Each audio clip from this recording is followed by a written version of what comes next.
Hello दोस्तों, welcome to our channel technical centre. जैसा कि आपको पता है कि मैंने जो DFCCIL में जो भी पोस्ट आया हुआ था, DFCCIL में जो आपका एग्जीक्यूटिव सिविल और जूनियर मैनेजर सिविल का पोस्ट आया था, उसके रिगार्डिंग मैंने कुछ इंपॉर्टेंट क्वेश्चन का सीरीज़ बनाया था, जिसका मैंने 2 वीडियो ऑलरेडी बना दिया है। अगर आप वो वीडियो नहीं देखे हैं तो सबसे पहले आप जाकर उस वीडियो देख लीजिए।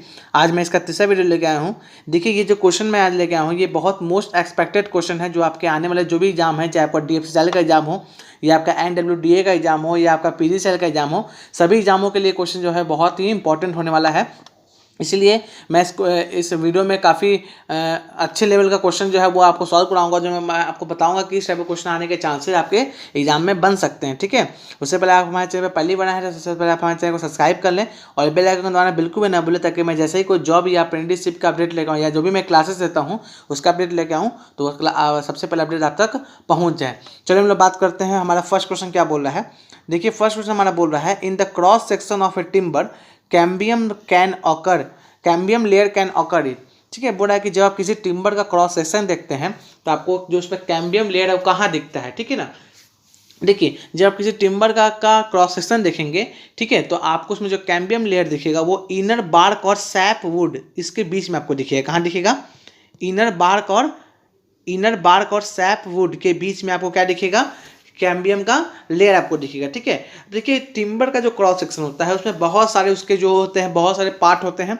हम लोग उसके एक एक पार्ट को विद द डायग्राम हम लोग यहाँ पर समझते हैं। ठीक है, देखिए मैं आपको दिखाता हूँ नीचे में, यहाँ देखिए ये आपका एक टिम्बर का क्रॉस सेक्शन है। ठीक है, आप ध्यान से देखिए, जो आपका सबसे बाहर का पार्ट है, ये जो आप दिख रहे हैं, ये ब्राउन वाला जो पार्ट है, इसको हम बोलते हैं आउटर बार्क। क्या बोलते हैं? Outer bark. मैं OB से लिख देता हूँ, आउटर बार्क बोलते हैं। क्या बोलते हैं? आउटर बार्क बोलते हैं। क्लियर है? चलिए अब देखिए, उसके बाद आपका दूसरा देखिए, ये जो आपका है, ठीक है, ये जो आपको अंदर का पार्ट दिख रहा है, ये वाला, ये इसको बोलते हैं हम लोग इनर बार्क। क्या बोलते हैं? इनर बार्क बोलते हैं। क्लियर है? इनर बार्क बोलते हैं। अब देखिए उसके बाद मैं आगे बढ़ता हूँ। देखिए आगे अगला पार्ट इसका देखिए नीचे में क्या है, नेक्स्ट पार्ट। ठीक है, उसका देखिए मैंने आपको बता दिया है, ये आपका इनर बार्क हो गया, ये आपका आउटर बार्क हो गया। ठीक है, अब उससे जैसे आप अंदर बढ़ते हैं, देखिए तो आपको जो पहला लेयर यहाँ दिख रहा है, ये जो आपको ये वाला पार्ट आपको दिख रहा है, ये वाला लेयर है ना, इसको बोलते हैं हम लोग कैम्बियम लेयर। क्या बोलते हैं? कैम्बियम लेयर बोलते हैं। क्या बोलते हैं? कैम्बियम लेयर बोलते हैं। ठीक है, तो कैम्बियम लेयर हम लोग इसको बोलते हैं। उसके जैसे आप आगे बढ़ेंगे, है ना, तो अगला पार्ट जो इसका है वो क्या कहलाता है आपका? देखिए अगला पार्ट जब वो कहलाता है आपका हर्ट वुड। जो यहाँ पर अंदर में आपको ब्राउन वाला पार्ट दिख रहा है, इसको बोलते हैं मतलब हर्ट वुड। और जब आप बिल्कुल सेंटर में चले जाएंगे तो इसको बोलते हैं मतलब पिथ। क्या बोलते हैं? पिथ। ठीक है, क्या बोलते हैं? पिथ बोलते हैं। तो हमारा क्वेश्चन क्या था? देखिए यहाँ पर हमारा क्वेश्चन मैं आपको फिर से दिखा देता हूँ। हमारा क्वेश्चन यहाँ क्या था? देखिए हमारा क्वेश्चन था कि कैम्बियम लेयर कहाँ होता है, तो इनर बार्क और सैप वुड के बीच में होता है। क्या होता है? इनर बार्क और सैप वुड के बीच में होता है। आप ध्यान से यहाँ देख सकते हैं। ठीक है ना, यहाँ ध्यान से देखिए, यहाँ ध्यान से देखिए, ये अब क्या है? ये क्या है आपका? ये आउटर बार्क हो गया आपका। ठीक है, ये क्या हो गया? आउटर बार्क हो गया। ठीक है, और ये अब क्या हो गया? सैप वुड हो गया। ठीक है, और ये देखिए ये आपका कैम्बियम लेयर, यहाँ ध्यान से देखिए, ये जो आपका पार्ट है, ये आपका पार्ट है कैम्बियम लेयर। अब देखिए ये सैप वुड यहाँ है, कैम्बियम लेयर यहाँ है, और इनर बार्क के अंदर यहाँ पर ये जो पार्ट है, ये आपका क्या है? सॉरी, आउटर बार्क के अंदर ये जो पार्ट आपका इनर बार्क हो गया, कैम्बियम लेयर हो गया और सैप वुड हो गया। तो कैम्बियम लेयर का आपका इनर बार्क और सैप वुड के बीच में है। ठीक है, आप यहाँ भी देख सकते हैं। देखिए ये जो आपका पार्ट है, मैं आपको जहाँ पर लाइनिंग दिखा रहा हूँ, इधर आप देखिए, इस साइड में आप देखिए, यहाँ पे मैं भी लाइन कर रहा हूँ। देखिए ये जो आपका पार्ट है, ध्यान से देखिए, ये वाला पार्ट जो है आपका, ये आपका इनर बार्क हो गया। ठीक है, क्या हो गया? इनर बार्क हो गया। ठीक है, और ये जो आपका पार्ट दिख रहा है, ये वाला पार्ट जो आपको दिख रहा है, ये आपका सैप वुड हो गया। और इसके बीच में आपको ये जो लेयर दिख रहा है, ये आपका कैम्बियम लेयर होता है। ठीक है, तो क्वेश्चन में इसके बारे में पूछा गया है। नेक्स्ट क्वेश्चन में आपके कुछ और पूछा जा सकता है, इसलिए देख लीजिए। जब टिम्बर का पार्ट मैं आपको दिखाता हूँ, बाहर से अंदर की तरफ चलिए। ठीक है, मैं आपको याद करवा देता हूँ, बाहर से आप अंदर की तरफ चलिए। देखिए सबसे पहले आपका क्या होगा? Outer bark. ठीक है, आउटर बार्क के बाद इनर बार्क, है ना, इनर बार्क के बाद आपका क्या हो जाएगा? आप नोट भी करते रहे साथ में इसको। मैं कहाँ चल रहा हूँ? मैं बाहर से अंदर की तरफ जा रहा हूँ। ठीक है ना, तो पहला क्या होगा? आपका आउटर बार्क, फिर आपका होगा इनर बार्क। ठीक है, फिर आपका होगा कैम्बियम लेयर, फिर आपका क्या होगा? सैप वुड, फिर आपका क्या होगा? Heartwood. ये जो आपको दिख रहा है इतना पार्ट जो ब्राउन का दिख रहा है, हर्ट वुड। हर्ट वुड के बाद बिल्कुल सेंटर में आपको दिखेगा पिथ। क्या दिखेगा? पिथ दिखेगा। ठीक है, देखिए आपको यहाँ पर बहुत सारे जैसे रिंग दिख रहे होंगे। ठीक है, ऐसे रिंग दिख रहे होंगे। देखिए ध्यान से, यहाँ पर आपको रिंग दिख रहे हैं, आप देखिए ध्यान से, आपको रिंग दिख रहे होंगे बहुत सारे यहाँ पर, ठीक है ना। ये जो आपको रिंग है, सर्कुलर आपको रिंग दिख रहा है, इसको हम बोलते हैं एनुलर रिंग। क्या बोलते हैं? एनुलर रिंग बोलते हैं, या इसको ग्रोथ रिंग बोलते हैं, ठीक है। एनुलर रिंग या ग्रोथ रिंग बोलते हैं। ये पेड़ जो होता है, जो भी टिम्बर होता है, उसकी एज बताती है। क्या बताती है? एज बताती है। तो कभी क्वेश्चन में ऐसे पूछ सकता है कि एज ऑफ द टिम्बर जो वो किससे डिफाइन होता है? तो एनुलर रिंग से। जितना ज़्यादा एनुलर रिंग बना रहेगा, उस टिम्बर की एज उतना ही ज़्यादा मानी जाती है, ठीक है।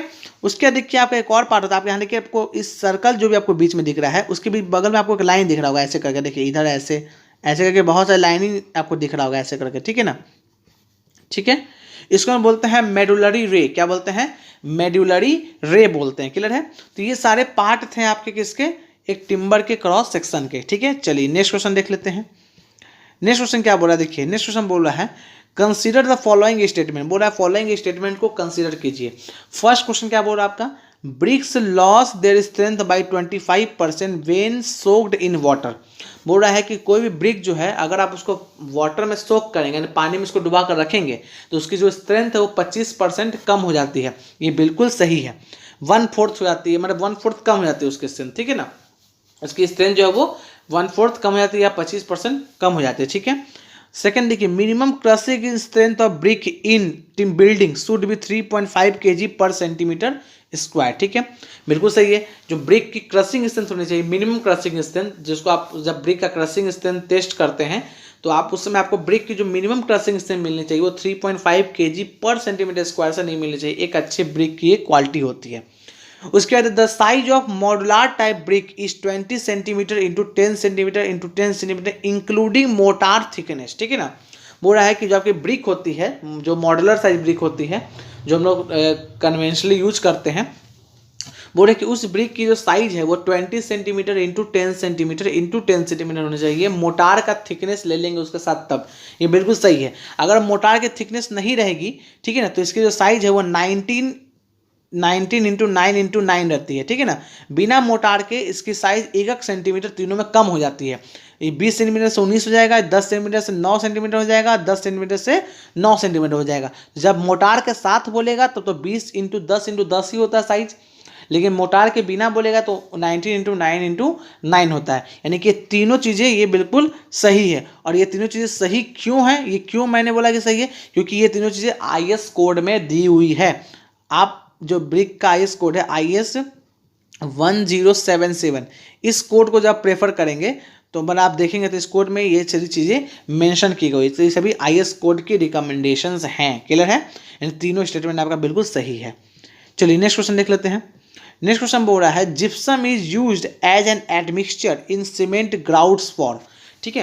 बोल रहा है कि सीमेंट जब हम लोग बनाते हैं, सीमेंट का पेस्ट बनाया या सीमेंट जब बनाते हैं, सिंपली आप सीमेंट समझिए, तो उसमें हम लोग एडमिक्सचर के तौर पे जिप्सम मिलाते हैं, ठीक है ना। एडमिक्सचर क्या होता है? एडमिक्सचर वो मटेरियल होते हैं जो किसी न किसी टाइप की एक्स्ट्रा प्रॉपर्टी को मटेरियल में इम्पार्ट कर देते हैं, ठीक है ना। अब जिप्सम उनमें से एक टाइप का एडमिक्सचर हो सकता है, ठीक है। एडमिक्सचर और भी हो सकते हैं। हर एक एडमिक्सचर की अपनी अपनी कुछ ना कुछ प्रॉपर्टी होती है, ठीक है ना। तो हम लोग जिप्सम का यूज क्यों करते हैं? देखिए हम लोग जिप्सम का इसलिए करते हैं ताकि सीमेंट जो है वो जल्दी सेट ना हो, ठीक है। अगर हम लोग मान लीजिए सीमेंट का कोई पेस्ट बना रहे हैं और ऐसा नहीं हो कि हमने पेस्ट बनाया और पता चला कि 2 ही मिनट में वो सेट हो गया, हार्ड हो गया, तो पता चला कि हम उसको कहीं पे यूज ही नहीं कर पाएंगे। तो हम एक ऐसा मटेरियल मिलाते हैं सीमेंट के मैन्युफैक्चरिंग के समय, ताकि जब सीमेंट का हम लोग पेस्ट बनाए तो जल्दी से नहीं सूखे, है ना। उसकी सेटिंग टाइम, जो उसके जो सेट करने की जो टाइम है वो थोड़ा सा बढ़ जाए, ठीक है ना, ये थोड़ा सा बढ़ जाए, ठीक है ना। यानी कि इसका मतलब क्या है कि सेटिंग टाइम जो है ना, उसको क्या हो कम करने के लिए सेटिंग टाइम को retard the setting time. Setting time मतलब होता है सेटिंग टाइम जल्दी नहीं आए, ठीक है ना। ध्यान रखिएगा इसका मतलब जल्दी नहीं आए। देखिए वर्ड में कंफ्यूज मत होगा। एस्केलरेट द सेटिंग टाइम बहुत सारे बच्चे सोचेंगे, ऐसा नहीं होता है। एस्केलरेट द सेटिंग टाइम का मतलब क्या हुआ? देखिए यहाँ पर थोड़ा सा आपको कॉम्प्लिकेटेड इसलिए होगा क्वेश्चन को, क्योंकि ये क्वेश्चन में जो वर्ड्स का वो खेल है। देखिए एस्केलेट का मतलब क्या होता है? सेटिंग टाइम को बढ़ाना। सेटिंग टाइम को बढ़ाने का मतलब यहाँ पर इस बढ़ाने का सेंस ये नहीं है कि आप सेटिंग टाइम का को जल्दी मान लीजिए कि 1 घंटा से 5 घंटा करना चाहते हैं, ऐसा कुछ भी नहीं है। सेटिंग टाइम को बढ़ाने का मतलब होता है कि जल्दी से सेट करवा देते हैं, एक्सेलरेट करवा दिए, लेकिन आप रिटार्ड आपको करवाना, आपको सेटिंग टाइम को कम करवाना है, यानी जल्दी सेट ना करें। मीनिंग देखिए, मीनिंग के अकॉर्डिंग जाएंगे तो थोड़ा सा आप आंसर में कंफ्यूज कर सकते हैं, ठीक है। तो इसका मतलब होता है कि रिटार्ड द सेटिंग टाइम, यानी सेटिंग टाइम को कम करना, मतलब सेटिंग टाइम जो है वो जल्दी ना आए, सेटिंग टाइम जो है वो जल्दी ना आए, ठीक है। चलिए देखिए, सीमेंट में जिप्सम का परसेंट कितना होता है, तो लगभग हम लोग 1 से 4% तक जिप्सम सीमेंट में मिलाते हैं। अब देखिए, सीमेंट में और भी बहुत सारे कॉन्स्टिट्यूएंट होते हैं, मतलब और भी बहुत सारे टाइप के कंपोनेंट यूज किए जाते हैं, जिनका परसेंटेज अलग अलग होता है और उनकी प्रॉपर्टी अलग अलग होती है, जो किस टाइप के प्रॉपर्टी को शो करते हैं। मैंने यहाँ पर आपको एक टेबल दे दिया है ताकि आप उसको अच्छे से समझ सकें, ठीक है। अब यहाँ देखिए सीमेंट में क्या क्या होता है, ध्यान से देखिए। लाइम होता है आपका, सिलिका होता है, सिलिका ऑक्साइड इसको बोलते हैं हम लोग, लेकिन सिलिका ही है, ठीक है। Aluminium oxide, alumina, iron oxide, magnesia, calcium sulphate. देखिए, कैल्शियम सल्फेट को हम लोग क्या बोलते हैं, जिप्सम बोलते हैं। कई बार एग्जाम में आपसे नाम भी पूछा गया है कि जिप्सम का केमिकली नेम क्या है, तो कैल्शियम सल्फेट है, फॉर्मूला CaSO4 होता है। क्लियर है, ध्यान रखिएगा, CaSO4 होता है, ठीक है। एक बार ध्यान रखिएगा कि जिप्सम जो होता है वो CaSO4 होता है, लेकिन आपसे एक क्वेश्चन में अगर POP यानी प्लास्टर ऑफ पेरिस पूछेगा तो वो भी CaSO4 होता है, लेकिन उसमें एक अंतर होता है, उसमें 0.5 H2O भी ऐड होता है। इस बात को ध्यान रखिएगा।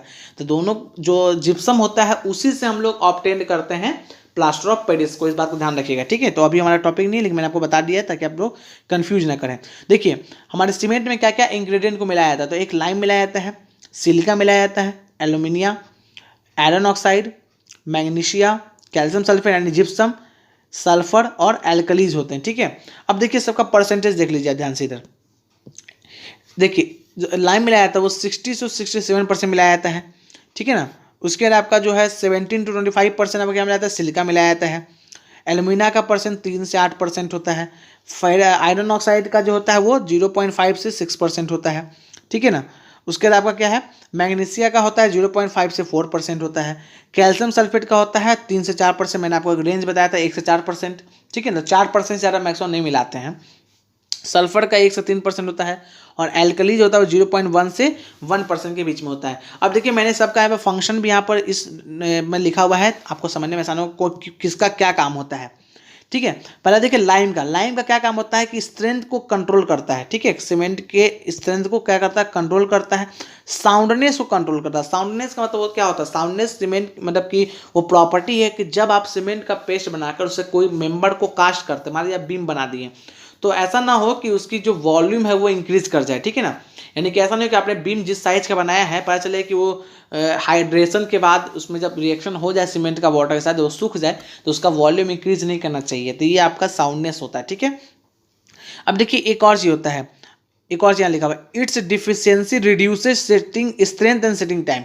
अगर इसकी डिफिशियंसी, अगर लाइम का आपने 60 से 67% से कम मिला दिया, मान लिया आपने 40% लाइम मिला दिया, तो ये क्या करेगा, इसकी डिफिशियंसी अगर आपने कमी कर दी लाइम की, तो ये क्या करेगा, आपकी स्ट्रेंथ को और सेटिंग टाइम को दोनों को रिड्यूस कर देगा। अब स्ट्रेंथ को रिड्यूस करेगा तो भाई हमारे लिए खतरा है, क्योंकि स्ट्रेंथ हमें अच्छा करना चाहिए। सेटिंग टाइम को रिड्यूस करेगा तो क्या हो जाएगा, हमारा सेटिंग टाइम को अगर घटा देगा तो इसका मतलब क्या है, हमारा जल्दी से सेट हो जाएगा, और हम चाहते नहीं कि जल्दी से सेट हो, है ना। इसलिए तो हमने जिप्सम मिलाया था। अब देखिए, सिलिका का काम का स्ट्रेंथ देना है, ठीक है ना, और इसका अगर एक्सेस अमाउंट मिलाते हैं तो ये लो सेटिंग टाइम को कॉज करता है। उसका एल्यूमिना का काम कहता है क्विक सेटिंग के लिए इसका हम लोग यूज करते हैं, ठीक है ना। अगर इसको एक्सेस में मिला देंगे तो इसका हो जाएगा लोअर स्ट्रेंथ प्रोवाइड कर देगा। आयरन ऑक्साइड का काम क्या होता है, गिव्स कलर।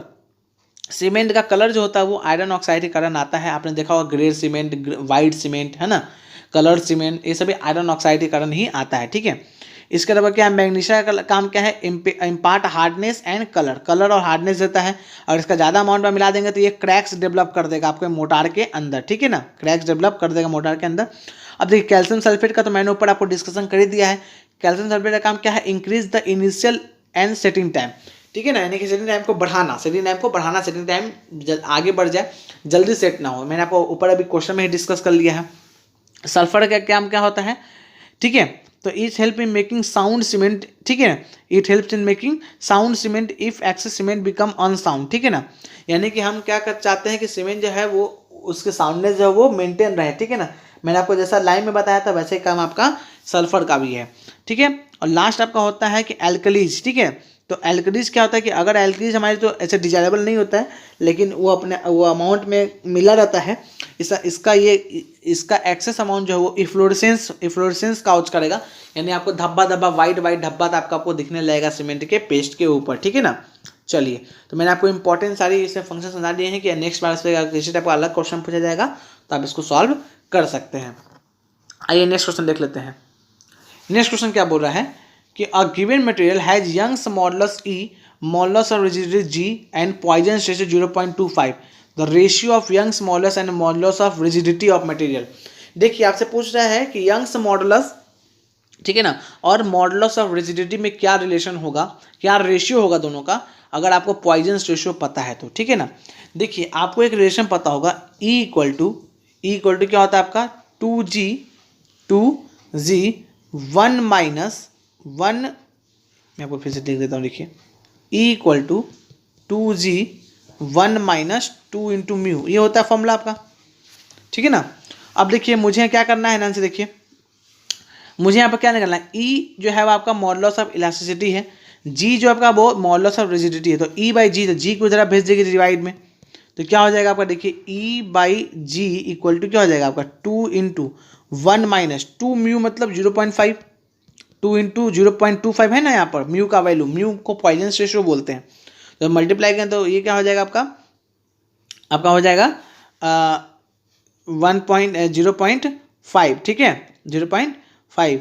एक सेकंड रुकिए, देखिए यहाँ पर थोड़ा सा मिस्टेक हो गया है, यहाँ पर ये फॉर्मूला ये नहीं तो सॉरी, E इक्वल टू क्या होता है 2G, ठीक है 1 माइनस म्यू होता है, ठीक है। अब यहाँ पर सब म्यू का वैल्यू 0.25 रखेंगे और E बाई जी आप जब करेंगे तो E by G equal to क्या हो जाएगा 2 इंटू 1 माइनस 0.25 को माइनस करेंगे 1 में से, तो आपको क्या मिलेगा 0.75 को अब 2 से मल्टीप्लाई करेंगे आपको क्या मिलेगा 1.5, तो आपका ऑप्शन हो जाएगा 1.5, ठीक है ना, ध्यान रखिएगा इस बात को। चलिए नेक्स्ट क्वेश्चन देख लेते हैं हम लोग। नेक्स्ट क्वेश्चन मैंने आपको बता दिया है ऑलरेडी, ठीक है।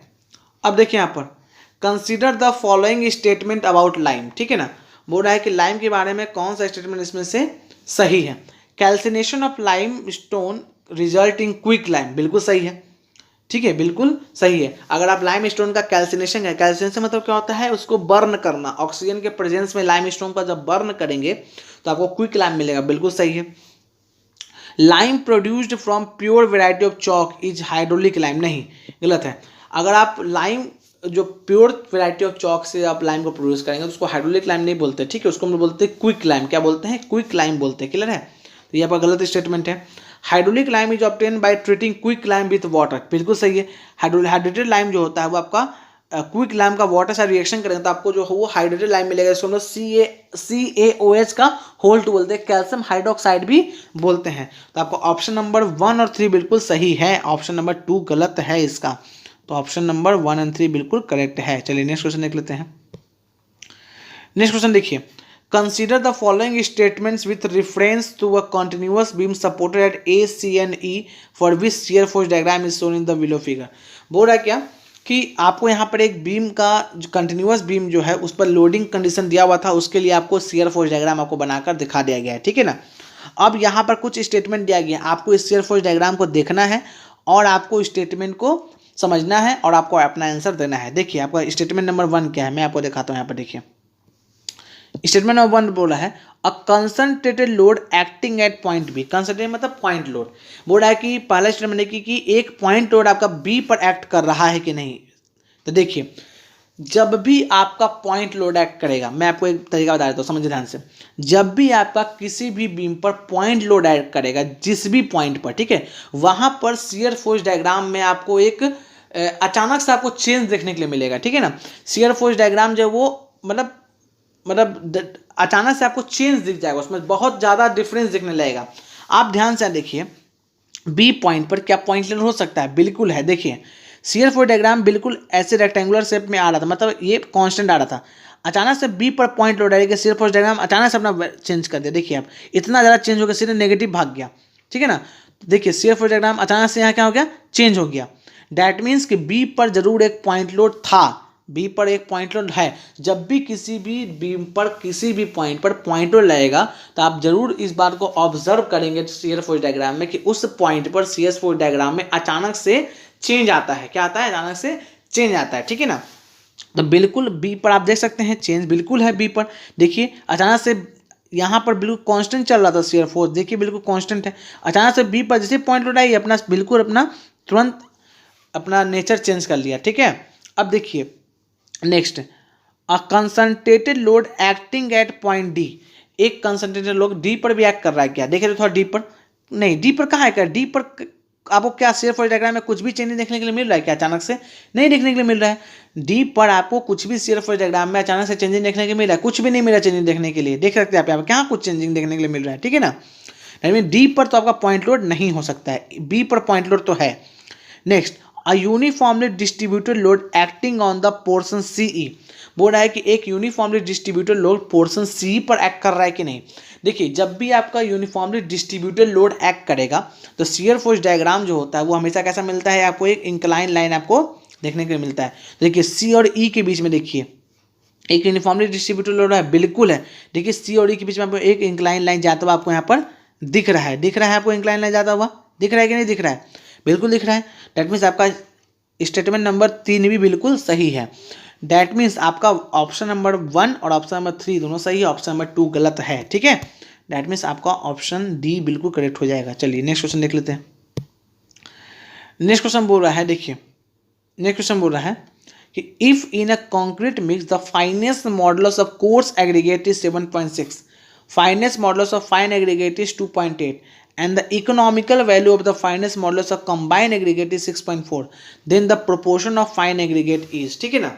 बोल रहा है कि आपको कोर्स एग्रीगेट का फाइनेस्ट मॉडुलस पता है, आपको कोर्स फाइन एग्रीगेट का फाइनेस्ट मॉडुलस पता है, आपको दोनों का कंबाइंड फाइनेस्ट मॉडुलस पता है, तो आपको फाइन एग्रीगेट क्या करना है, प्रोपोर्शन आपको फाइंड आउट करना है। देखिए मैं इसको आपको सॉल्व करके बताता हूँ कैसे सॉल्व होगा ये क्वेश्चन। देखिए आपको सबसे पहले कोर्स एग्रीगेट का फाइनेस्ट मॉडुलस पता है, ठीक है ना। तो देखिए इसका अगर आपको प्रोपोर्शन निकालना है, ठीक है ना, तो आप क्या करेंगे, ध्यान से आप सुनिए, आप क्या करेंगे, आप क्या करेंगे कि कोर्स एग्रीगेट का जो फाइनेस्ट मॉडुलस है, कितना दिया हुआ आपको कोर्स एग्रीगेट का फाइनेस्ट मॉडुलस, आपको कोर्स एग्रीगेट का फाइनेस्ट मॉडुलस कितना दिया हुआ, देखिए ध्यान से, आपको कोर्स 7.6 दिया हुआ है, 7.6 दिया हुआ है, ठीक है ना।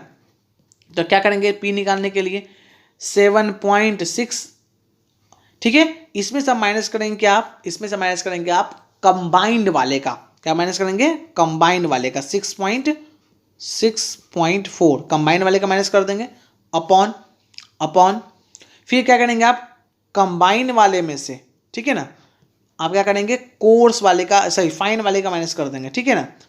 2.8 दिया हुआ था, इंटू क्या करेंगे 100 करेंगे, क्या करेंगे 100 करेंगे, ठीक है। क्या करना है आपको, देखिए कोर्स वाले में से कंबाइन वाले को माइनस करेंगे, कंबाइन वाले में से फाइन वाले को माइनस कर देंगे, ठीक है ना, इंटू 100 करेंगे क्योंकि मुझे परसेंटेज में निकालना है। और जब आप इसको सॉल्व करेंगे तो आपको आंसर मिलेगा 50%, क्या मिलेगा 50% मिलेगा। डैट मीन्स आपका ऑप्शन नंबर जो है बिल्कुल सी बिल्कुल करेक्ट है, ठीक है। चलिए नेक्स्ट क्वेश्चन देख लेते हैं। देखिए in the Mohr circle for strain modulus of Mohr circle gives, ठीक है, sorry radius of Mohr circle gives, ठीक है। बोल रहा है कि मोहर सर्कल में जब आप मोहर सर्कल स्ट्रेन के लिए बनाते हैं, देखिएगा ध्यान से समझिएगा, बहुत सारे बच्चे क्वेश्चन को ध्यान से पढ़ेंगे नहीं और वो आंसर गलत करके आ जाएंगे। मोहर सर्कल फॉर स्ट्रेन दिया हुआ है, आपका स्ट्रेस नहीं दिया हुआ है, तो पहला तो यहाँ पर आपको ये बात ध्यान रखनी है। और आपको रेडियस ऑफ मोहर सर्कल क्या देता है, ठीक है ना। देखिए एक बात ध्यान रखिएगा कि रेडियस जो मोहर सर्कल का रेडियस होता है, जो मोहर सर्कल का रेडियस होता है वो क्या देता है आपको, मैक्सिमम शियर स्ट्रेस देता है। अगर आप देखिए वो आपको मैक्सिमम शियर का वैल्यू देगा, अगर वो आपकी स्ट्रेस में है, अगर मान लीजिए आप मोहर सर्कल स्ट्रेस के लिए ड्रॉ कर रहे हैं तो आप उस मोहर सर्कल का जब आप रेडियस निकालेंगे तो उस रेडियस जो वो रेडियस का वैल्यू है वो आपको क्या दे देगा, स्ट्रेस दे देगा। लेकिन जब आप मोहर सर्कल स्ट्रेन के लिए ड्रॉ करेंगे तो वो आपको मैक्सिमम शियर स्ट्रेन दे देगा। लेकिन यहाँ पे ट्विस्ट है, ट्विस्ट ये है कि जब आप स्ट्रेस के लिए जब आप उसको ड्रॉ करते हैं तो आपको मैक्सिमम शियर स्ट्रेस डायरेक्टली मिलता है, ठीक है ना। लेकिन जब आप उसको स्ट्रेन के लिए ड्रॉ करते हैं तो आपको मैक्सिमम शियर स्ट्रेस डायरेक्टली नहीं मिलता, आपको मैक्सिमम शियर स्ट्रेस का हाफ मिलता है। क्या मिलता है, मैक्सिमम शियर स्ट्रेस का वैल्यू आपको आधा मिलता है, ठीक है ना। ये क्यों होता है, ये बहुत लंबी कहानी है, ठीक है ना। ये जब मैं कभी स्ट्रेंथ ऑफ मटेरियल का क्लास लूंगा तो मैं वहाँ पर आपको एक्सप्लेन कर दूंगा मोहर सर्कल में कैसे ही होता है। लेकिन फिलहाल आप इतना समझें कि मोहर सर्कल का यूज हम लोग करते हैं स्ट्रेस स्ट्रेन को फाइंड आउट करने के लिए, ठीक है। अब क्या होता है कि अगर मोहर सर्कल स्ट्रेस के लिए आपको ड्रॉ करेंगे आप, ठीक है, तो आपको उसका जो रेडियस होगा वो आपको मैक्सिमम शियर स्ट्रेस देगा। लेकिन जब आप उसको स्ट्रेन के लिए ड्रॉ करेंगे तो स्ट्रेन में आपको वो मैक्सिमम शियर स्ट्रेन का हाफ वैल्यू दे देगा। कितना देगा? हाफ वैल्यू दे देगा, ठीक है। यानी आपका ऑप्शन नंबर डी बिल्कुल करेक्ट है, half of maximum value of shear strain. Clear है? चलिए नेक्स्ट क्वेश्चन देख लेते हैं। नेक्स्ट क्वेश्चन देखिए क्या है। A mild steel bar of square cross section has cross section area 200 mm square. It is subjected to an axial force of 20 kN as shown in the figure below. The intensity of normal tensile stress is Newton per mm square on the oblique plane 1 at 45 degree with YY axis. Its normal to longitudinal axis will be. ठीक है ना? देखिए question क्या बोल रहा है। बोल रहा है क्वेश्चन, आप ध्यान से देखिए। यहाँ पे आपको एक बार दिया हुआ है, ठीक है। आपको यहाँ पर स्टील का क्रॉस सेक्शन दिया हुआ है, यहाँ पर स्टील बार का क्रॉस सेक्शन दिया हुआ है, आप देख सकते हैं यहाँ पर, ठीक है। अब इसका जो एरिया है वो आपको दिया हुआ है। एरिया क्या दिया हुआ है आपको? 200 mm स्क्वायर आपको इसका एरिया दिया हुआ है, ठीक है। और इस पर लोड कितना का लग रहा है? 20 किलोमीटर का लोड लग रहा है, ठीक है। 20 किलोमीटर का लोड लग रहा है। तो आपको यहाँ पे एक प्लेन है, ऑब्लिक प्लेन है। ऑब्लिक प्लेन मतलब किसी न किसी एंगल पर है। बोल दिया 45 डिग्री का एंगल है ये वाई के साथ। एंगल जब भी लेते हैं वाई के साथ लेते हैं, इस बात को ध्यान रखिएगा।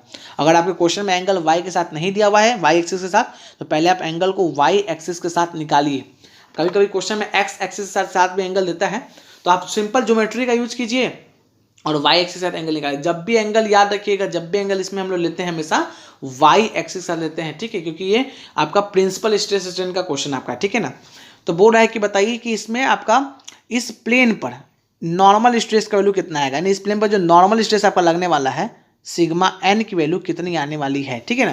तो देखिए इसका सिंपल सा एक फॉर्मूला है जो आपको ध्यान रखना है और आपको फॉर्मूले पर वैल्यू को पुट करना है। चलिए मैं आपको यहाँ पर सॉल्व करके दिखाता हूँ। देखिए अगर आपको किसी भी ऑब्लिक प्लेन पर, किसी भी प्लेन पर अगर आपको नॉर्मल स्ट्रेस निकालना हो, क्या निकालना हो? सिग्मा एन मतलब नॉर्मल स्ट्रेस निकालना हो, तो क्या करेंगे आप? सिग्मा 1 प्लस सिग्मा 2/2 कर दीजिए एक ब्रैकेट में, ठीक है। दूसरा ब्रैकेट में क्या कीजिए?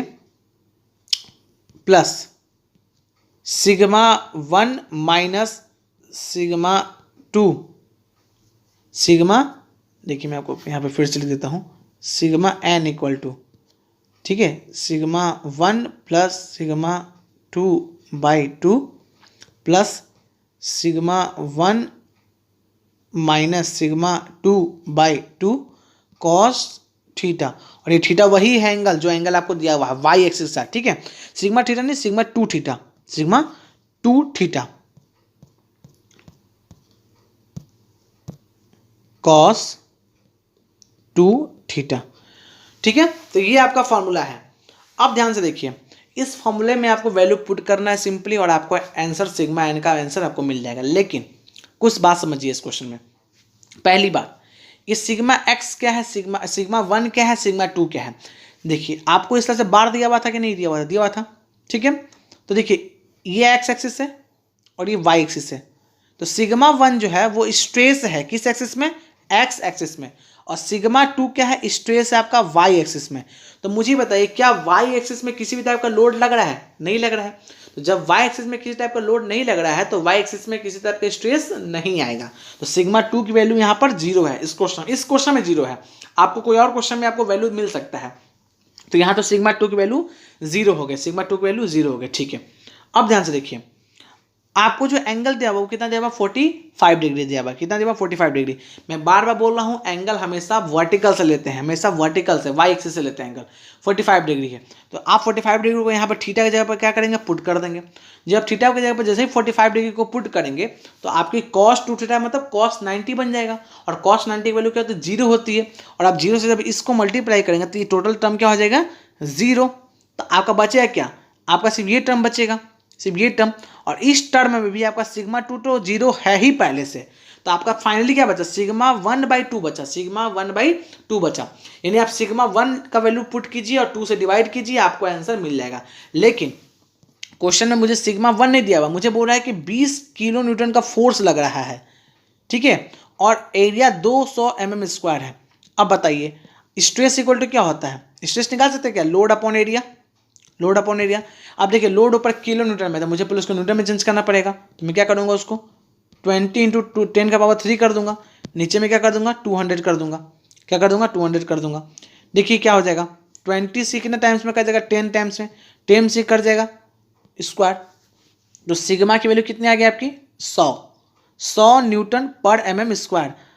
और यही तो आपका सिग्मा 1 है, क्योंकि एक्स डायरेक्शन में आपका अप्लाई हो रहा है, तो सिग्मा 1 बोल सकते हैं इसको।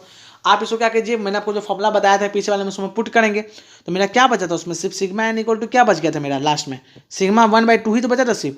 तो सिग्मा 1 की वैल्यू कितनी है आपकी, सिग्मा 1 की वैल्यू आपकी 100/2 कर देंगे तो वो क्या मिल जाएगा 50 मिल जाएगा, 50 न्यूटन पर mm² मिल जाएगा आपको आंसर। डैट मीन्स आपका ऑप्शन नंबर जो है आपका ऑप्शन नंबर बी बिल्कुल करेक्ट हो जाएगा, 50 न्यूटन पर mm²। ठीक है, चलिए नेक्स्ट क्वेश्चन देख लेते हैं। अगर आपको वीडियो पसंद आया तो वीडियो को लाइक जरूर कर दें और हमारे टेलीग्राम चैनल को ज्वाइन कर लें, वहाँ पर मैं इस क्वेश्चन का PDF प्रोवाइड कर दूंगा और इसके साथ कुछ स्टडी मटेरियल भी मैंने वहाँ पर बहुत सारे स्टडी मटेरियल प्रोवाइड किए हैं, आप उसको भी वहाँ पर जाकर इजीली देख सकते हैं। ठीक है, चलिए देखिए यहाँ पर अगला क्वेश्चन क्या बोल रहा है, reinforced concrete slab is 75 mm thick, ठीक है, the maximum size of reinforcement bar that can be used. बोल रहा है कि एक आपका स्लैब है, ठीक है, एक आपका कंक्रीट का स्लैब, स्लैब मतलब छत है, एक कंक्रीट का स्लैब है, उस स्लैब का थिकनेस आपका कितना दिया हुआ है 75 mm दिया हुआ है, ठीक है ना, वो स्लैब जो है वो 75 mm क्या है वो थिक है। तो बोल रहा है कि बताइए उसमें आप मैक्सिमम कितने साइज का रेनफोर्समेंट, यानी ऐसा समझिए आप मैक्सिमम कितने साइज का स्टील उसमें डाल सकते हैं, ठीक है ना, कितने डायमीटर का स्टील आप डाल सकते हैं, मैक्सिमम पूछ रहा है, उससे ज़्यादा तो आप डाल ही नहीं सकते हैं।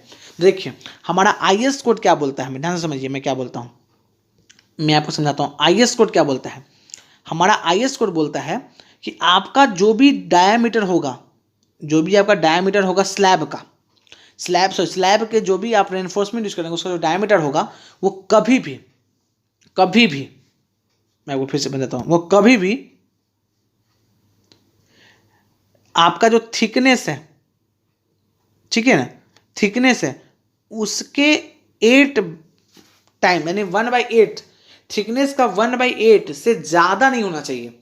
समझ में क्या बोल रहा हूँ, हमारा IS कोड, कौन सा IS कोड, IS 456/2000, ये क्या बोलता है, ये बोलता है कि आप जब भी कोई स्लैब बनाएंगे तो आप उसमें जो भी थिकनेस रखेंगे स्लैब का उसका आप 1/8 कर दीजिए, जो आंसर आएगा वो उतना से ज़्यादा बड़ा डायमीटर नहीं होना चाहिए, उतना हो या उससे कम रख सकते हैं, उससे बड़ा नहीं रख सकते हैं, इस बात को ध्यान रखेंगे। अब देखिए यहाँ थिकनेस कितना दिया हुआ है 75, तो 75 आप क्या करेंगे 8 करेंगे तो क्या मिलेगा आपको, देखिए आप 75/8 करेंगे तो आपको क्या मिलेगा 9.9 हो जाएगा, 3 आएगा, ठीक है ना, और आपका 8 4 9 अप्रॉक्स 9.4 के आसपास कुछ आएगा, ठीक है ना, 9.3 कुछ समथिंग आएगा तो मैंने 9.4 मान लिया है। इसका मतलब है कि डायमीटर जो बार का होगा वो कभी भी 9.4 से तो ज़्यादा नहीं होना चाहिए, आप 9 से कम रख दीजिए, 9 से कम रख दीजिए, लेकिन इससे ज़्यादा मत रखिए, इससे ज़्यादा मत रखिए। और आपसे पूछा कि मैक्सिमम साइज कितना रख सकते हैं, तो 9 से आप कम रख सकते हैं, 9 से ज़्यादा आप नहीं रख सकते हैं, 9.4 से। अब बताइए जैसे ही 9.4 आया आपका 2 ऑप्शन तो ऐसे ही खत्म हो गया, ऑप्शन नंबर A खत्म हो गया और ऑप्शन नंबर B खत्म हो गया, क्योंकि ये 10 mm 12 mm है और मैंने आपको बता दिया ये मैक्सिमम साइज निकल कर आ रहा है, इससे ज़्यादा तो आप नहीं रख सकते हैं। अब आप मुझे बताइए आपके पास 2 ऑप्शन, या तो आप 8 mm का सिलेक्ट करें या तो 6 mm का, आप अपना कॉमन सेंस लगाइए। अगर 9.4 है तो मैं तो चाहूँगा कि 9 का प्रोवाइड कर दो, लेकिन 9 का तो ऑड नंबर है, तो ऑड नंबर का तो डायमीटर और बार आएगा ही नहीं, तो मैं इवन करूँगा, तो जो इसका सबसे करीब होगा वही ना मैं प्रोवाइड करूँगा। जब मुझे कोई चीज़ 9 mm का मिल रहा है तो मैं 8 mm का प्रोवाइड करूँगा, क्योंकि इससे करीब होगी, मैक्सिमम 9 है तो मैं 8 करूँगा, मैं इतना पीछे तो नहीं चल जाऊँगा 6 mm प्रोवाइड करूँगा, ठीक है ना, में 6 नहीं हो सकता है, क्या हो जाएगा ऑप्शन 8 mm हो जाएगा, क्या हो जाएगा 8 mm डायमीटर का हो जाएगा। क्लियर है, चलिए नेक्स्ट देख लेते हैं। नेक्स्ट क्वेश्चन बोल रहा है the static indeterminacy of the frame as shown below, ठीक है ना, बोल रहा है कि नीचे जो बीम है आपको जो यहाँ पर फ्रेम दिख रहा है इसकी स्टैटिक इनडिटर्मिनेसी क्या होगी, ठीक है ना। स्टैटिक इनडिटर्मिनेसी का मतलब क्या होता है, स्टैटिक इनडिटर्मिनेसी का मतलब होता है कि जब देखिए जब आपके पास किसी भी फ्रेम या किसी भी स्ट्रक्चर में नंबर ऑफ रिएक्शंस 3 से ज़्यादा आते हैं, ठीक है ना, तो 3 से जितना ज़्यादा आएगा, 3 से जितना ज़्यादा आएगा, ठीक है ना, हम लोग बोलते हैं कि उसकी इनडिटर्मिनेसी उतनी ही है, ठीक है ना। मान लीजिए कि किसी बीम में टोटल रिएक्शन 5 आ रहे हैं, टोटल 5 चीज़ ऐसे हैं जो अननोन है, जो आप नहीं निकाल सकते, मतलब आपने नहीं निकाला अभी तक। वो रिएक्शन हो सकता है, मूवमेंट हो सकता है, कुछ भी हो सकता है, लेकिन आपके पास स्टैंडर्ड इक्विलिब्रियम इक्वेशन आपके पास 3 ही होता है। या तो आप समेशन x इक्वल टू 0 बोल सकते हैं, यानी x डायरेक्शन में सभी फोर्सेस को 0 बोलिए, y डायरेक्शन में सभी फोर्सेस को जोड़ के आप 0 बोलिए, या सभी मोमेंट का वैल्यू जो है किसी पॉइंट पर आप 0 बोलिए, ठीक है ना। तो वो 3 होता है। तो आप देखिए, अगर मान लीजिए कोई फ्रेम है, उसमें 5 रिएक्शन आपके आ रहे हैं, टोटल आपके रिएक्शन कितना आ रहे हैं 5। वो मूवमेंट भी हो सकता है, कुछ भी हो सकता है, हॉरिजॉन्टल वर्टिकल कुछ भी हो सकता है। आपके पास 3 जो है वो आपके स्टैंडर्ड है, तब कितने आपका ज़्यादा आ रहा है, 3 तो आप सॉल्व कर लेंगे, उसमें से 3 रिएक्शन तो आप आसानी से निकाल लेंगे, कोई दिक्कत नहीं है। लेकिन 2 रिएक्शन आपको निकालने में थोड़ा प्रॉब्लम होगा, तो आपको उसके लिए डिफरेंट मेथड यूज करना पड़ेगा, जो हम लोग स्ट्रक्चरल एनालिसिस में पढ़ते हैं। तो अब कितना कमी आ रहा है, देखिए आपके पास दो ऐसे आपके रिएक्शन बच जाएगा, यानी 2 अननोन, 2 चीज़ ऐसा बच जाएगा फाइंड करने के लिए जो आप नहीं फाइंड कर पाएंगे इजी वे में, फिर आपको कोई ना कोई मेथड लगाना पड़ेगा। तो ये 2 है, इसी को हम बोलते हैं स्टैटिक इनडिटर्मिनेसी, ठीक है ना। अब देखिए, ये तो बहुत मैंने सिंपल तौर में आपको समझा दिया, लेकिन इसमें और भी चीज़ें ऐड होती हैं, जैसे इंटरनल आपका कोई रिएक्शन हो, ठीक है ना, या इंटरनल रिलीज हो, उसको भी हम लोग यूज़ करते हैं। अब देखिए इस क्वेश्चन में ध्यान से देखिए, इस क्वेश्चन में ध्यान से देखिए, आप ध्यान से मैं क्या बोल रहा हूँ। यहाँ देखिए, ये आपका कौन सा सपोर्ट है, ये आपका कौन सा सपोर्ट है, जल्दी बताइए, ये आपका कौन सा सपोर्ट है, ये आपका है कि फिक्स्ड सपोर्ट। क्या है, फिक्स्ड सपोर्ट, ठीक है। तो देखिए फिक्स्ड सपोर्ट पर कितने रिएक्शन आते हैं, 3 रिएक्शन, एक तो हॉरिजॉन्टल आएगा, एक वर्टिकल आएगा और एक मूवमेंट आएगा, ठीक है। तो 3 यहाँ आ गए, 3 यहाँ आ गए, 3 यहाँ आ गए, 9 तो वैसे ही हो गया, और एक ये आ गया यहाँ पर, क्योंकि ये कौन सा है, रोलर सपोर्ट है। रोलर सपोर्ट में क्या होता है, ये जो फ्रेम है वो ऐसे से मूव कर सकता है, हॉरिजॉन्टल कोई रिएक्शन नहीं आएगा, मूवमेंट भी आ सकता है, लेकिन ये वर्टिकल मूव नहीं कर सकता है। तो जब मूव वर्टिकल नहीं करेगा तो उसमें रिएक्शन एक ही आएगा वर्टिकल डायरेक्शन में। टोटल आपके कितने हो गए, 10 रिएक्शन हो गए। ध्यान से देखिए, टोटल आपके कितने रिएक्शन हो गए, 10 रिएक्शन हो गए, ठीक है। अब देखिए, अब यहाँ पर इतना आ रहा है, ठीक है, मैंने क्या बोला, जितना आ रहा है आपका स्टैंडर्ड कितना, 3 है स्टैंडर्ड, तो 3 मैंने ले लिया, ठीक है ना। स्टैंडर्ड कितना, 3 हो गया। लेकिन आप यहाँ पर आंसर 7 नहीं ले सकते, क्योंकि आपने एक चीज गौर नहीं किया, यहाँ पे हिंज दिया हुआ है। जब आप किसी मेंबर में बीच में हिंज प्रोवाइड करते हैं, इसको बोलते हैं इंटरनल हिंज। क्या बोलते हैं, इंटरनल हिंज। जब इंटरनल हिंज प्रोवाइड करते हो तो यहाँ पर जो मूवमेंट की वैल्यू है वो 0 हो जाती है। कितनी हो जाती है, 0। जैसे ही आप किसी भी मेंबर में इंटरनल हिंज प्रोवाइड करेंगे, वहाँ पर मूवमेंट की वैल्यू 0 हो जाएगी, यानी कि summation of all the movement about the hinge point is equal to 0, है ना। इस पूरे स्ट्रक्चर में जितने भी लोड आएंगे उनके कारण इस हिंज पर जो मूवमेंट आएगा उसका वैल्यू 0 होगा, ठीक है। यानी कि हिंज क्या, एक इंटरनल रिलीज है, क्या है, रिलीज कर दिया आपने, इस फोर्स को रिलीज कर दिया यहाँ से। दैट मीन्स ये भी आपका घटेगा, क्योंकि ये भी तो आपका एक टाइप का इक्वेशन बनाएगा ना, बनाएगा, तो ये भी घट जाएगा। तो 10 में से 4 जाएगा तो 6, यानी 6 ऐसे इस पूरे 10 में से ऐसे 10 अननोन है, 3 यहाँ अननोन है, 3 यहाँ अननोन है, एक यहाँ अननोन है, यहाँ 3 अननोन। इस टोटल 10 में से ऐसे 6 अननोन है जिसका वैल्यू आप आसानी से नहीं निकाल सकते हैं, ठीक है ना। उसको निकालने के लिए आप फिर डिफरेंट आपको मेथड यूज करना पड़ेगा। तो फिलहाल तो मुझे पूछा कि स्टैटिक इनडिटर्मिनेसी कहते हैं, बीम कितने डिग्री से इनडिटर्मिनेट है, ऐसा भी क्वेश्चन पूछ सकता है, डिग्री ऑफ इनडिटर्मिनेसी। तो ये 6 डिग्री से क्या है, इनडिटर्मिनेट हो चुका है ये आपका बीम। दैट मीन्स आपका ऑप्शन नंबर जो बी बिल्कुल करेक्ट हो जाएगा। नेक्स्ट क्वेश्चन देखिए क्या बोल रहा है, नेक्स्ट क्वेश्चन बोल रहा है a reinforced concrete beam is subjected to the following bending moments, ठीक है ना। बोल रहा है कि एक बीम है, रेनफोर्स्ड कंक्रीट आरसीसी बीम है, उस पर बेंडिंग मोमेंट लग रहा है डिफरेंट लोड के कारण। जैसे डेड लोड, यानी बिल्डिंग का खुद का वेट के कारण कितना लग रहा है, 20 किलोमीटर मीटर लग रहा है। लाइव लोड, उस पर जो लोड आ रहा है बाहर से, उसके कारण 30 किलोमीटर पर मीटर लग रहा है। सिस्मिक लोड यानी अर्थक्वेक लोड को हम लोग सिस्मिक लोड बोलते हैं, उसके कारण से 10 किलोमीटर मीटर का आपको बेंडिंग मोमेंट लग रहा है। तो डिजाइन बेंडिंग मोमेंट आपको पूछ रहा है for limit state of collapse, ठीक है ना। बोल रहा है कि आप कितने बेंडिंग मोमेंट के लिए आप उसको डिजाइन करेंगे, ठीक है ना। तो देखिए हमारा आईएस कोड के अकॉर्डिंग ये क्वेश्चन हमारा पूछा गया है। देखिए आईएस कोड के अकॉर्डिंग अलग अलग लोड कॉम्बिनेशन के लिए अलग अलग टाइप का हम लोग फैक्टर लेते हैं, ठीक है ना, कि कितना ज़्यादा लोड ले। अब बताइए, मुझे समझाइए, अगर किसी स्ट्रक्चर पर 20 किलोमीटर का डेड लोड आ रहा है, 20 किलोमीटर मीटर का अगर बेंडिंग मोमेंट आ रहा है, लाइव लोड के कारण बेंडिंग मोमेंट आ रहा है 30 आ रहा है, और सिस्मिक लोड का 10 आ रहा है, तो तीनों को जोड़ देंगे तो कितना का 60 आएगा। तो क्या मैं 60 किलोमीटर मीटर के लिए अपना बीम को डिजाइन कर दूंगा? क्या मैं ऐसा मान लूंगा कि 60 किलोमीटर आएगा? नहीं, ऐसा क्यों मानूंगा मैं? क्योंकि मुझे पता है कि फ्यूचर में इन द फ्यूचर लोड क्या होगा, बढ़ सकता है। तो मैं हमेशा जब भी बीम बनाता हूँ, जब भी मैं बीम का डिजाइनिंग करता हूँ, तो हमेशा ज़्यादा लोड के लिए डिजाइन करता हूँ। मैं लोड को हमेशा ज़्यादा लोड के लिए डिजाइन करता हूँ। मैं अगर किसी बीम पर 100 आएगा तो मैं मानूंगा कि नहीं 100 नहीं आ रहा, उस पर 150 आ रहा है ना, ताकि मेरा जो बीम है वो सेफ रहे। ठीक है, तो इसका मतलब एक बात तो क्लियर हो चुका है, एक बात यहाँ पर क्लियर हो चुका है कि आपको ऑप्शन नंबर ए तो बिल्कुल नहीं होगा, क्योंकि तो बिल्कुल इसके इक्वल में है, तो नहीं होगा। ऑप्शन नंबर बी, सी और डी होगा। अब देखिए ध्यान रखिएगा, आपका यहाँ पर लोड कॉम्बिनेशन क्या बन रहा है? Dead load. देखिए लोड का कॉम्बिनेशन बनता है, डिफरेंट लोड है, यानी कि यहाँ 3 लोड का कॉम्बिनेशन बन रहा है। कभी हो सकता है कि 2 लोड का कॉम्बिनेशन बने, सिर्फ डेड लोड लाइव लोड के कारण पूछ लिया आपसे बेंडिंग मोमेंट कितना आप डिजाइन करेंगे। कभी कभी होगा डेड लोड लाइव लोड और आपका विंड लोड पूछ दे। तो डिफरेंट लोड कॉम्बिनेशन के लिए हम लोग डिफरेंट तरीका का मेथड मतलब कि फैक्टर यूज करते हैं।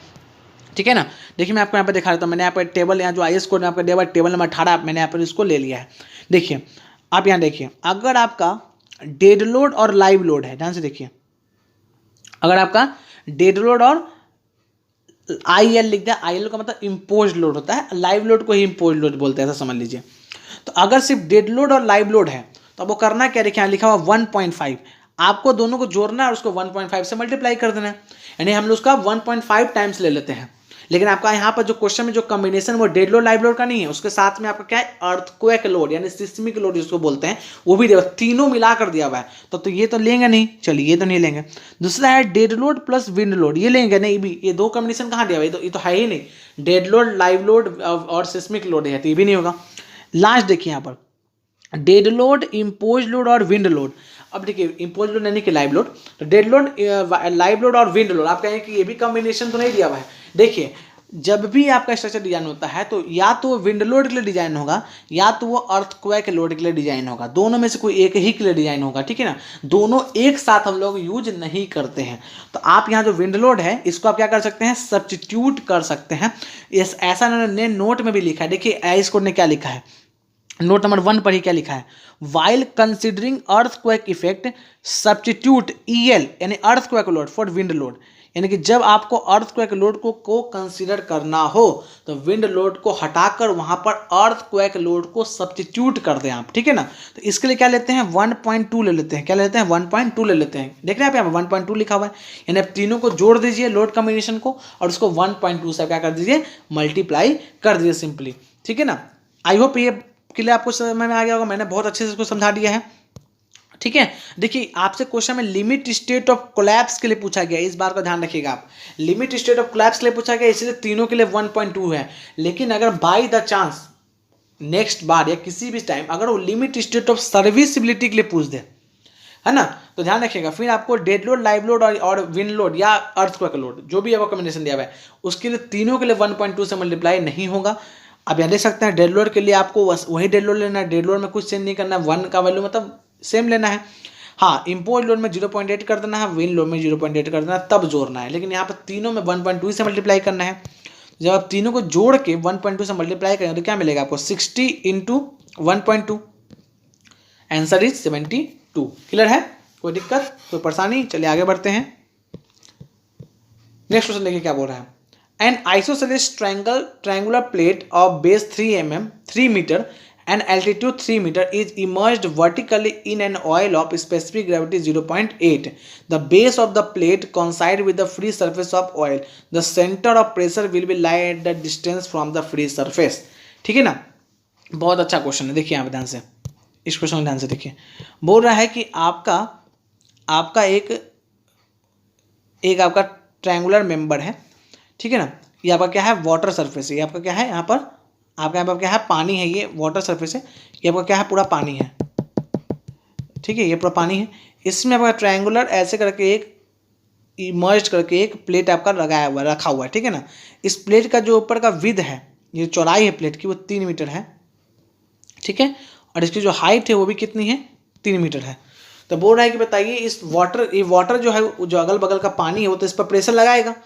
ठीक है ना। तो इस वाटर के कारण जो प्रेशर लगता है वो इसके एक पॉइंट पे लगता है जिसको हम बोलते हैं सेंटर ऑफ प्रेशर, ठीक है ना। तो वो मान के चलिए कि ये जो पानी है वो यहाँ पर इस पॉइंट पर कहीं पर प्रेशर लगा रही है, तो इस पॉइंट की इस सरफेस से, वाटर का फ्री सरफेस से कितना डिस्टेंस है ये बताइए, ठीक है ना। तो देखिए ये हाइड्रोस्टैटिक प्रेशर जो आपने चैप्टर पढ़ा होगा फ्लूइड मैकेनिक्स का, second chapter fluid statics fluid जिसको बोलते हैं, उसका पार्ट है। ये डायरेक्टली क्या है आपका, डायरेक्टली आपका ये न्यूमेरिकल फॉर्मूला बेस्ड आपका क्वेश्चन है। इसका डायरेक्टली आपको फॉर्मूला याद रखना है। क्या याद रखना है फॉर्मूला, कि centre of pressure of height of centre of pressure है एच सी इक्वल टू क्या हो जाएगा, एक्स बार प्लस, ठीक है। क्या हो जाएगा आपका, देखिए आई जी अपॉन ए इंटू एक्स बार। आपको इस फॉर्मूला को याद रखना है। एक्स बार क्या है, एक्स बार आपका क्या है, सी जी है। क्या है, सी जी है। सेंटर ऑफ ग्रेविटी है किसकी, ट्रायंगल की, क्योंकि ट्रायंगुलर प्लेट है।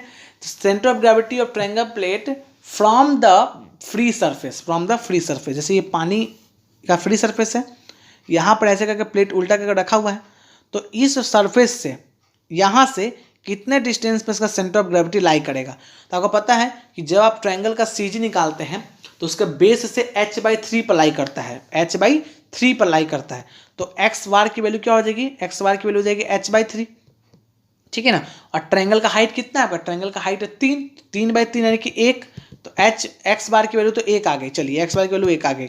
अब उसका आई जी क्या है, आई जी आपका है मोमेंट ऑफ इनर्शिया। क्या है, moment of inertia of triangular plate about which, about कहाँ, किसके about the C G of the triangle. तो इसका भी फॉर्मूला डायरेक्टली आपको याद रखना है, BH³/36 होगा, ठीक है। BH³/36 होगा। अब देखिए B की वैल्यू कितनी है, 3, H की वैल्यू कितनी है, 3 का क्यूब हो गया अपॉन 36 हो जाएगा। क्या हो जाएगा, 36 हो जाएगा। तो 3 से कितना बार में कट जाएगा, 12 बार में कट जाएगा। तो 3 × 3 तो 3 से ये 4 बार में कट जाएगा, तो 9/4 आ गया। क्या आ गया, 9/4 आ गया। तो आई जी की वैल्यू आ गई 9/4 आ गई। चलिए अब क्या बच गया, एरिया बच गया। तो एरिया तो आप निकाल सकते हैं, ट्रायंगल के लिए क्या होती है 1/2 इंटू बेस इंटू हाइट हो गई, ठीक है। 9/2 आ गया। मैंने सब का वैल्यू निकाल दिया, एक्स बार निकाल दिया, आई जी निकाल दिया, ए निकाल दिया, ठीक है। मैंने तीनों ये निकाल दिया है। आप तीनों क्या कीजिए, फॉर्मूला पुट कीजिए। एच सी इक्वल टू, मैंने क्या फॉर्मूला बताया, X bar plus I G by A plus X bar. अब देखिए इसकी वैल्यू कितनी है आपकी, एक्स बार की वैल्यू 1 है, मैंने अभी निकाला थोड़े पहले। आई जी वैल्यू क्या मैंने निकाला था, 9/4 निकाला था। ए की वैल्यू मैंने क्या निकाला था, 9/2 निकाला था। और एक्स बार की वैल्यू 1 निकाला था मैंने, ठीक है ना। तो 9 से 9 खत्म, ठीक है। ये 2 से कितना बार में कट जाएगा, ये कट जाएगा 2 बार में। तो 1 + 1/2 आ गया, यानी कि 1.5 आया, यानी 1.5 मीटर के डिस्टेंस पर होगा आपका height of the centre of pressure बोल सकते हैं आप, ठीक है ना। दैट मीन्स आपका ऑप्शन नंबर जो है वो सी बिल्कुल करेक्ट हो जाएगा, 1.5 metre from the free surface of oil या वाटर, ठीक है। नेक्स्ट क्वेश्चन देखिए क्या बोला आपका। नेक्स्ट क्वेश्चन बोल रहा है consider the following chemical emulsion, ठीक है ना। बोल रहा है कि इसको केमिकल इमल्सन जो है उसको आप कंसीडर कीजिए। पहला क्या है, methyl alcohol, cetyl alcohol, sterile alcohol और कीरोसिन, ठीक है। तो 4 ये आपके केमिकल इमल्सन दिए हुए हैं। बोल रहा है which the following chemical emulsion is और are used to minimise the loss of water through the process of evaporation, ठीक है ना। बोल रहा है कि इसमें कौन सा केमिकल इमल्सन है जिसको आप पानी में डालते हैं ताकि पानी का एवापोरेशन जो है वो प्रोसेस जो है वो लॉस हो जाए, मतलब थोड़ा कम हो जाए, मिनिमाइज हो जाए। जैसे आपको पता है कि जैसे आप कहीं डैम बनाते हैं तो डैम के पीछे वाटर स्टोर होता है कहीं पर कोई एक नेचुरल सोर्स है पानी का, ठीक है ना। तो उसमें पानी जो है वो सन के हीट के कारण क्या होता है, एवापोरेट होता है। तो हम क्या चाहते हैं, अगर मान लीजिए हमने किसी डैम के पीछे पानी को स्टोर किया है या किसी रिजर्वायर ने पानी को स्टोर किया है, ठीक है, तो हम पानी हमारा एवेपोरेट होते रहता है। तो कहीं अगर मान के चले कि गर्मी का दिन हो गया है ना, बहुत ज़्यादा समर है, बहुत ज़्यादा हॉट वेदर कंडीशन है, तो उस कंडीशन में क्या होता है आपका, उस कंडीशन में क्या होगा कि वाटर बहुत ज़्यादा क्या होता है, एवापोरेट हो जाता है। तो हम नहीं चाहते कि वाटर बहुत ज़्यादा एवोपरेट हो, इसलिए उसको मिनिमाइज करने के लिए हम कुछ केमिकल पानी में मिला देते हैं, ठीक है ना। तो कौन कौन से केमिकल मिलाते हैं इसमें से, चारों में से, तो देखिएगा, ध्यान रखिएगा।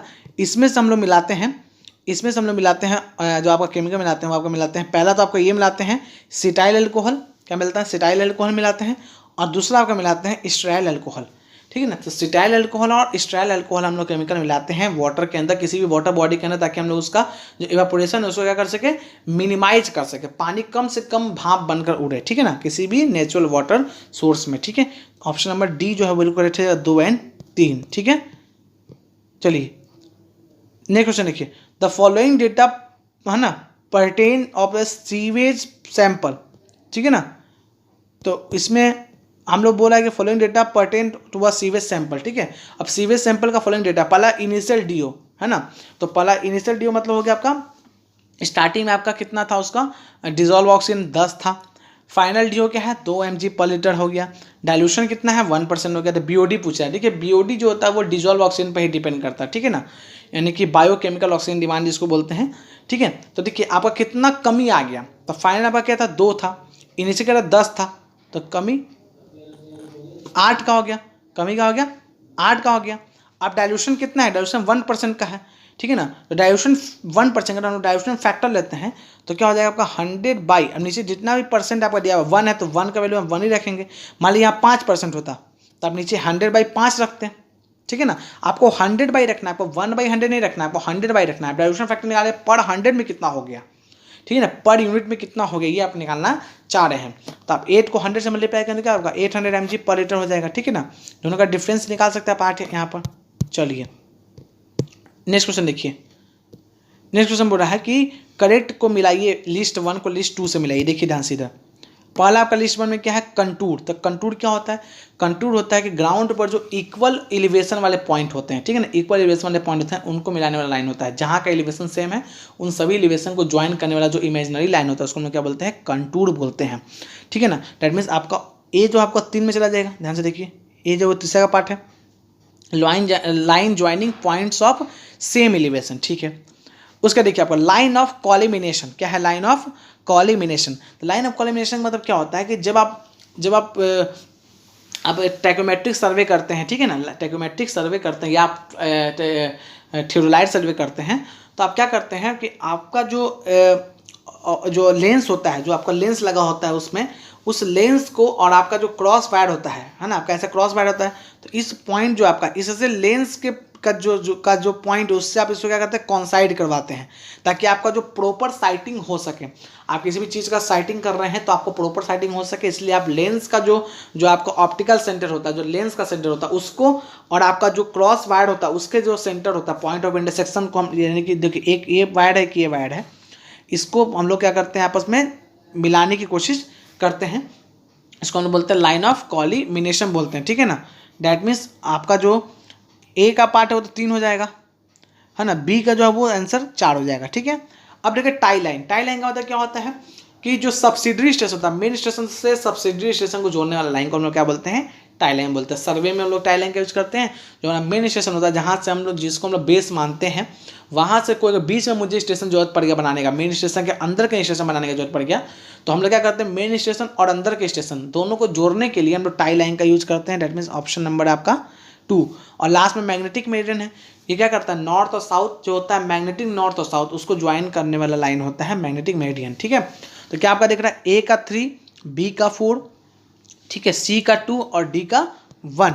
तो ए का 3, बी का 4, ठीक है ना, ए का 3, बी का 4, सी का 2 और डी का 1। तो आप ऑप्शन नंबर ए बिल्कुल करेक्ट है यहाँ पर। चलिए आगे देख लेते हैं next question. A 6-hour storm with hourly intensities of 7, 18, 25, 12, 10 and 3 mm per hour produced a runoff of 33 meter. Then the phi index is, ठीक है। बोल रहा है कि आपका कोई एक 6 घंटे बारिश हुई, ठीक है ना, अलग अलग इंटेंसिटी का हर एक घंटा बारिश हुआ, ठीक है। तो बोल रहा है कि आपका फाई इंडेक्स कितना होगा, ठीक है ना। देखिए फाई इंडेक्स क्या बताता है, इनफिल्ट्रेशन कैपेसिटी बताता है कि पानी कितना इनफिल्टर किया, ठीक है। अब देखिए यहाँ पर 6 घंटा बारिश हुई। पहला घंटा में 7 mm का बारिश, 60 mm पर आवर का बारिश हुई, दूसरा में 18 mm पर आवर, तीसरा घंटा में 25 mm पर आवर, चौथा में 12 mm पर आवर, पाँचवा में 10 mm पर आवर, छठा में 3 mm पर आवर। इतना इंटेंसिटी से बारिश हुआ 6 घंटे के अंदर। और उसमें से जो रन ऑफ हो गया टोटल में वो आपका 33 mm का रन ऑफ हो गया। पानी इतना बह गया। तो पानी जितना हुआ और जितना बह गया, अगर दोनों को माइनस कर देंगे तो हमको इनफिल्ट्रेशन मिल जाएगा। कितना पानी इनफिल्टर किया, ज़मीन के अंदर कितना पानी गया। तो मुझे फाई का निकालना है। फाई देखिए मैं आपको बताता हूँ। अगर मुझे मान के चलिए फाई निकालना है, ठीक है, फाई निकालना है, तो मैं क्या करूँगा, जितना मतलब प्रिसिपिटेशन, जितना बारिश आया उसमें से क्या कीजिए, आप रन ऑफ को माइनस कर दीजिए और आप क्या कीजिए, टाइम से डिवाइड कर दीजिए। तो आपको इनफिल्ट्रेशन कैपेसिटी मिल जाएगा। आपको कैपेसिटी निकालने के लिए आपको निकालना पड़ेगा ना कि आपको कितना mm water per unit time में आपका गया, ठीक है ना। देखिए प्रिसिपिटेशन कितना हो गया आपका टोटल, आप टोटल जोड़ेंगे। टोटल क्या है, जितना भी 6 घंटे में बारिश आया सबको जोड़ दीजिए। जब टोटल जोड़ेंगे तो आपको 75 mm का बारिश हो गया है, 75 mm का बारिश हो चुका है, ठीक है ना। इसमें से क्या कीजिए आप 33 mm जो है वो आपका रन ऑफ हो चुका है, पानी बह चुका है। अपॉन कितनी देर बारिश हुआ है, 6 घंटे, तो 6 से डिवाइड कीजिए तो आपको यहाँ मिलेगा 42 मिलेगा और बाई 7 मिल जाएगा, 6 मिल जाएगा। जो कट करेंगे तब क्या मिलेगा, 7 mm per hour, 7 mm per hour. लेकिन ये आपका इनफिल्ट्रेशन कैपेसिटी नहीं है। आपको ऑप्शन में कंफ्यूज करने के लिए देखिए वो 7 mm पर आवर भी ऑप्शन में दिया होगा, देखिए, लेकिन ये आपका आंसर नहीं है। क्यों नहीं है, देखिए मुझे बताइए। ये जो 7 mm पर आवर है, ये तो जहाँ पर आप जिस भी सॉइल का निकाल लो उसकी इनफिल्ट्रेशन कैपेसिटी है, ठीक है ना। यानी कि अगर बारिश 7 mm पर आवर से ज़्यादा होगी, इससे ज़्यादा होगा तभी ना पानी, जो बारिश का पानी है वो आपका क्या हो सकता है, वो आपका जो आपका वाटर है वो आपका इनफिल्टर करेगा, देन, ठीक है ना।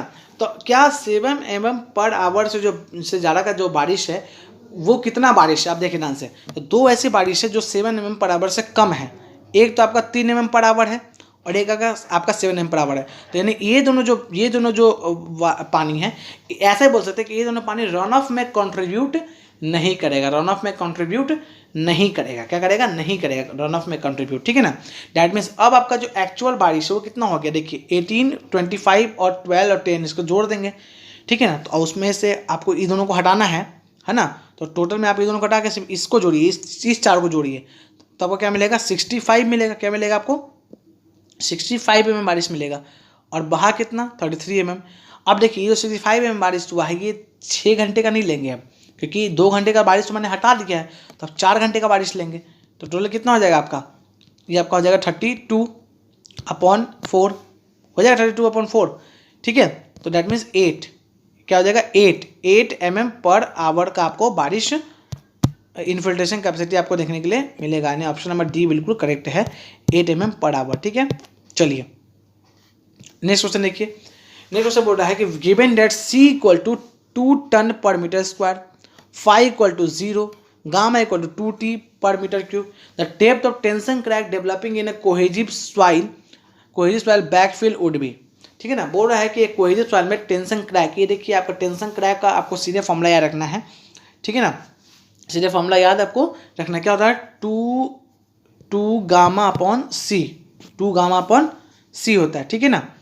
तो 2 gamma/c जब करेंगे तब क्या मिलेगा आपको, देखिए ढंग से, 2 gamma मतलब 2 × 2/c क्या है 2, तो कट कर देंगे तो सिर्फ 2 मिलेगा, यानी 2 मीटर। तो आपका आंसर हो जाएगा 2 मीटर। क्या हो जाएगा आपका आंसर, 2 मीटर आपका आंसर हो जाएगा, ठीक है। चलिए नेक्स्ट क्वेश्चन देख लीजिए।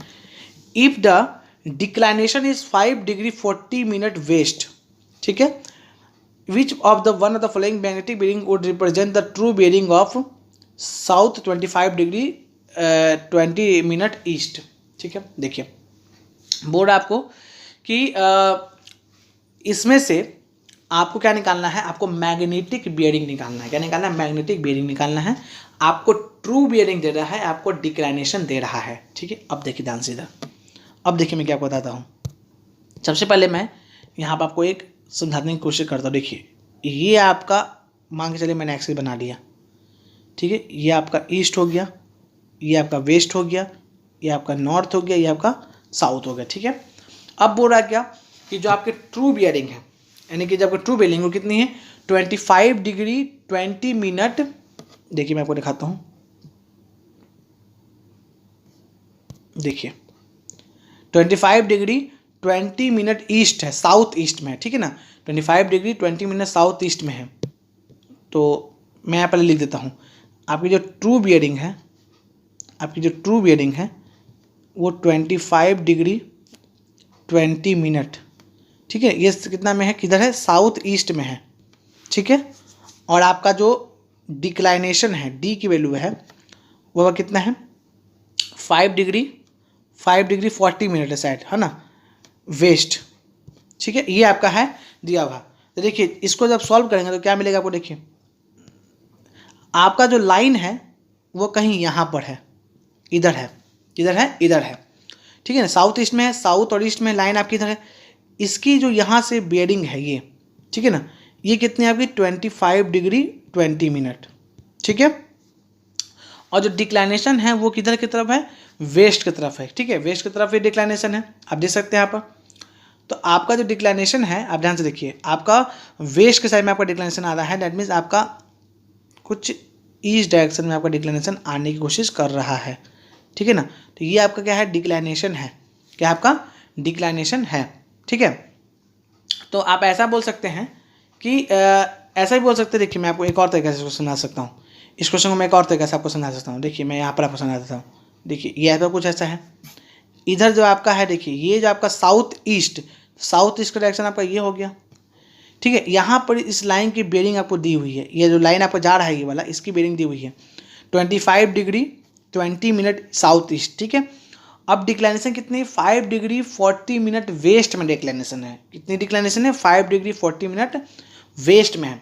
अब बताइए कोई भी जो लाइन है वो डिक्लाइन कैसे करेगी, कोई भी लाइन डिक्लाइन करेगी कुछ इस तरह से, ये आपका बेरिंग डिक्लाइन करेगा, ठीक है ना। ये कितना आपका 5 डिग्री 40 मिनट ये है, जब ये 5 डिग्री 40 मिनट तो ये भी 5 डिग्री 40 मिनट होगा, है ना, 5 डिग्री 40 मिनट होगा, ठीक है। तो आप क्या करेंगे, आप ये करेंगे कि आप क्या करेंगे, यहाँ पर इन दोनों को हम लोग क्या करना पड़ेगा, जोड़ना पड़ जाएगा, क्या करेगा, जोड़ना पड़ जाएगा, क्योंकि मुझे क्या करना है, मुझे फाइनली पूरा निकालना है, मुझे क्या करना है, फाइनली पूरा निकालना है। तो मैं क्या करूँगा, दोनों को जोड़ दूंगा, मैं दोनों को जब जोड़ूंगा तो मेरे क्या मिल जाएगा, साउथ 31 डिग्री ईस्ट 0 मिनट हो जाएगा, दोनों को जोड़ेंगे तो क्या हो जाएगा 40 डिग्री मिनट और 20 मिनट 60 मिनट, 60 मिनट मतलब 1 डिग्री, और 25 और 5 30 डिग्री, और एक 31 डिग्री हो जाएगा, ठीक है। दैट मीन्स आपका ऑप्शन नंबर बी बिल्कुल करेक्ट हो जाएगा। तो ये था आज आपके कुछ इंपॉर्टेंट क्वेश्चन जो मैंने आपको सॉल्व करवाया है। आई होप आपको क्वेश्चन समझ में आया होगा काफ़ी अच्छे से। अगर फिर भी आपको कोई डाउट है तो आप उसको कमेंट बॉक्स में मेंशन कर दीजिए, मैं उस डाउट को सॉल्व करने की पूरी कोशिश करूंगा। और आप हमारे टेलीग्राम चैनल को जरूर ज्वाइन कर लें, मैं वहाँ पर इसका पीडीएफ लिंक दे दूँगा। अगर आपको वीडियो पसंद आया है तो लाइक ज़रूर करें और इसको ज़्यादा बच्चों में शेयर करें। Thank you.